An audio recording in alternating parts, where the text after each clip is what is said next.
Now it's time to make our own Wayne Thiebaud cakes. I'm going to use this as an example. Our first mark is going to be an oval shape. We're going to completely make an oval at the middle top of our paper. You can go in and do that lightly and sketch around and around and around until you find the shape that you like. Then you're going to be erasing any marks that you decide that aren't going to stay, and make your oval that you choose a little bit darker.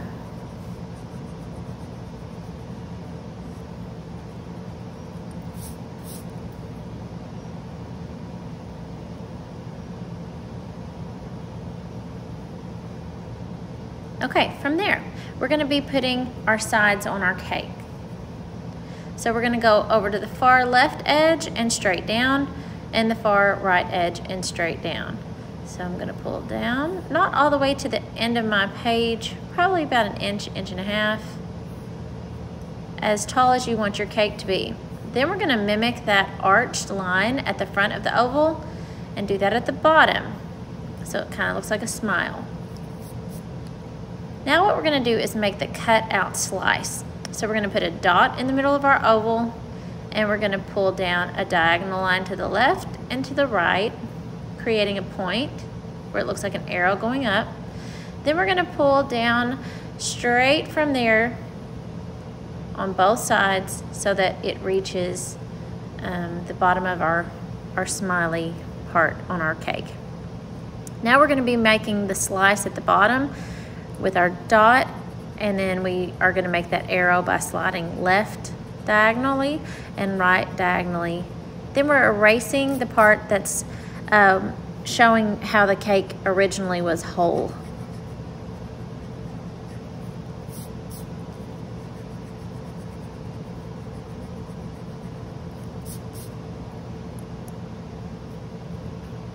Okay, now we're going to make the cake plate. We're going to do that kind of sideways C. So we're going to start a little bit up from the back left of that cake, and we're going to just move around in a arced line up to the right side, and then we're going to give just a little bit of a lip on that, as you saw. That's going to make that plate look like a form, a three-dimensional shape instead of a two-dimensional shape. Then we're going to use a ruler just to make a straight line behind to make the table. And then you can choose to make any kind of topping that you want. I could make one like I showed in the yellow cake, or the one that I'm drawing now. I went on and made several different like cherries or icing toppers. I'm going to go all the way around this cake, and you'll see them come to life as we add color soon. Okay, we're also going to be adding in our like layers of the cake. So we're going to show that there's 3 layers in the cake by adding 2 diagonal lines that match on each side. And think about you're creating up arrows. Now you get to choose your own colors, but a helpful hint is that if you would like to make anything look like a shadow, which we're going to think about our shading and our shadows, we're going to pretend that there's a light source on the left side of our cake as we're looking at it. So that means that there would be a shadow cast on the right side. So we're going to be using a brown or a black. You don't have to press really hard, but you're going to just go in and rub that inside these creases where the cake slice is going to be removed. And then also on the sides of our cakes on the right side, since that's going to be our shadow side. So what you're seeing me do here is just fill in those colors. The dark goes on the bottom, so it'll go on first, and then your lighter color will go on top. I'm going to make my icing a lighter color, like more of a strawberry, so a pink, and I put a little dark brown in, and then a little slice of pink. Be careful whenever you're rubbing with oil pastels, as they can smear a little bit. Not as bad as chalk pastels, but they still can smear. So if you're able to, you can tap your paper standing straight up instead of brushing your hand across it to get rid of any kind of little flakes that you have left. Also with oil pastels, you don't have to press very hard to get what you want. It's not like a crayon. So you can just barely press so that you don't use it completely up, and also so that you don't break it. Okay, I'm going to speed this up so that you all can see the coloring of the inside of this part a little bit faster.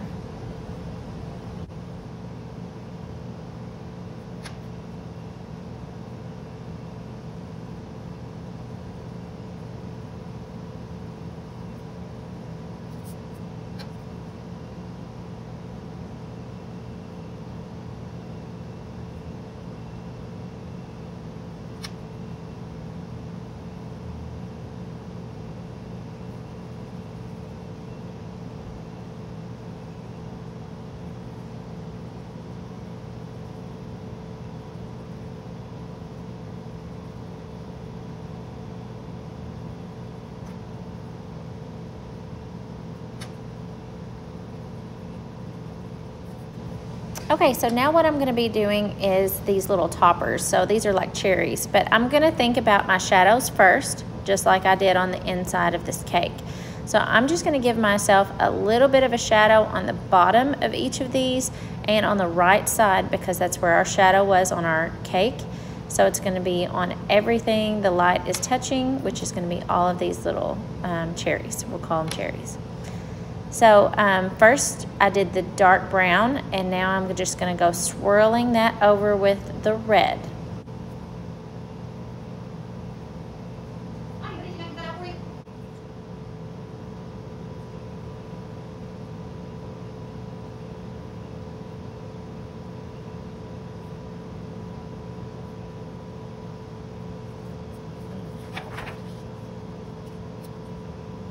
Okay, so in this section what I'm doing is taking a Sharpie and going over my pencil lines. We could have done that at first, but I wanted to make sure that I got everything exactly like I liked it on the toppings and the inside of the cake.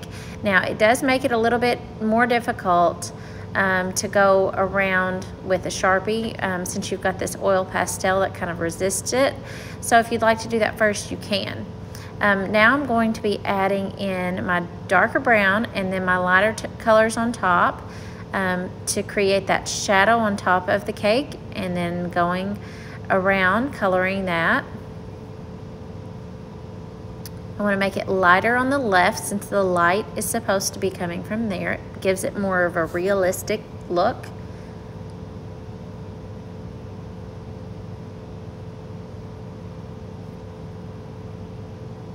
I'm going to do the same thing on the sides of the cake. So I'm going to start out, after I have gone over that in Sharpie, I'm going to start out with a dark brown on the edge on the right side where that shadow is supposed to be. And then I'm going to take that same color of icing that I had on the top.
Now I'm picking up a white oil pastel just to go over the left edge where that light is supposed to be hitting, and creating just some brighter spots very delicate little spots within the left side of all these objects. It's just gonna make it look even more real, yay.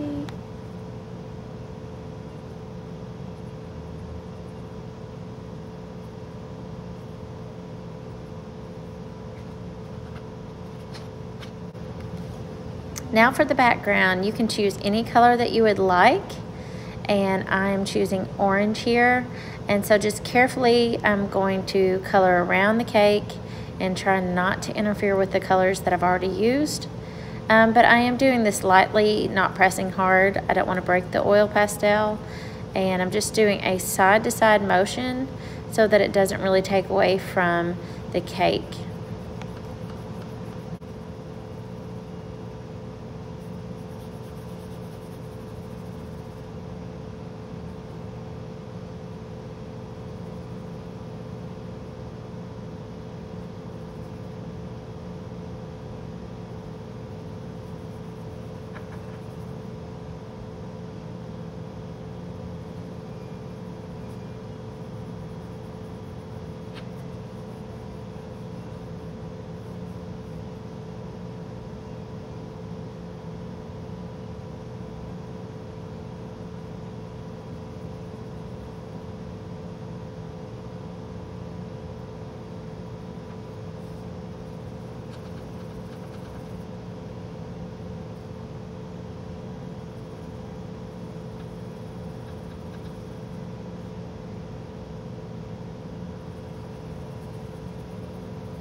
Okay, so I'm finishing up on my background color, and then you're gonna see me scratch here on the left side of the cake. That's because I accidentally got some of that orange into the pink.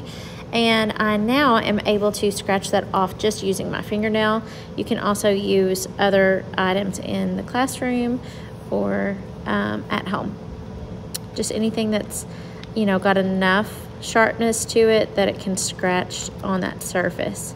Then I'm gonna use a black, and I'm gonna give myself just a little bit of a shadow off the side of the cake so that the cake is giving a shadow onto the table. And then the plate is also gonna give a little shadow. Think about the size of what you're giving a shadow to, and then the shape of it as well. And the closer that it looks like the real thing, the more realistic it will look. And then you're gonna choose your table color, and we'll just color over that and blend that in. And then we're going to color the other side as well. And you can always add in some white on the side that you're choosing as your light side, which is our left side in this picture.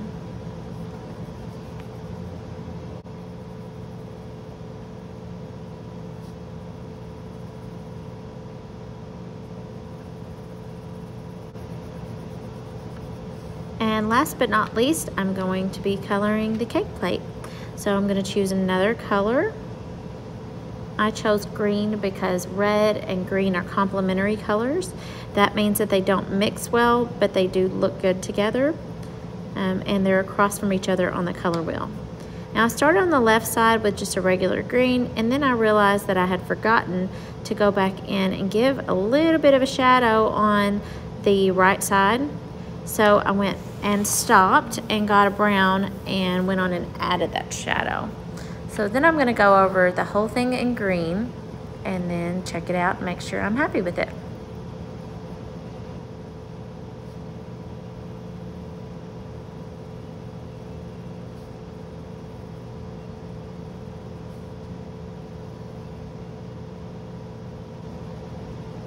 And these are the final touches. I'm just about finished. I'd love to see your all's work as soon as you all finish. If you're virtually, you can upload a photo. I'll leave a place for you to do that. And I look forward to seeing everybody's work. This is one of my favorite activities.